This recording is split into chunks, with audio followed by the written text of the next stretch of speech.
Pacifism is the belief that any violence, including war, is unjustifiable under any circumstances, and that all disputes should be settled by peaceful means. Rebuking pacifism here is not denying that settling disputes by peaceful means often is righteously possible. War and violence are truly unjustifiable when realistic means to righteously solve a conflict otherwise have not been exercised.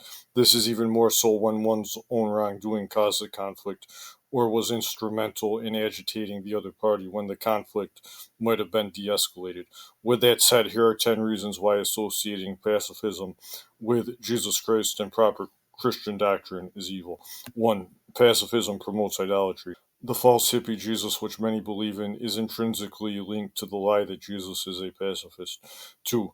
Pacifism promotes an unbiblical diagnosis of man as being inherently good. No wonder pacifism also is common among universalists and New Agers who affirm the inherent goodness of the human race. 3. Pacifism vilifies God's own judgments that he gave through Moses. He gave laws dealing with promoting and maintaining a pure, just, and orderly society, including the basic principle that the death penalty is to be administered by man to murderers. Genesis 9:6. 4. Pacifism separates and distinguishes Jesus from the God of the Old Testament.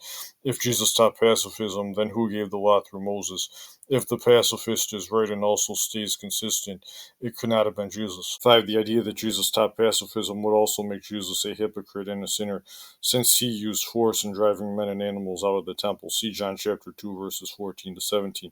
6. Pacifism endangers those who are abiding by the law, and rather sides with predatory criminals against those whom they seek to victimize. 7. Pacifism attacks God-ordained law enforcement as incompatible with Jesus' kingdom, yet he ordained civil authorities to punish evildoers and to not bear the sword in vain. See Romans 13, verses 1 to 7.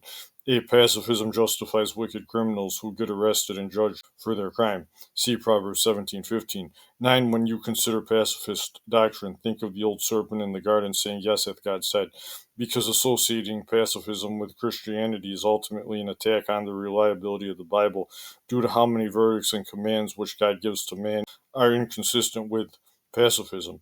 10. If Jesus is a pacifist God, there would be no need to seek peace with him. Nothing could be further from the truth. See Luke chapter 19, verse 27, Revelation 19, verses 11 to 16, etc.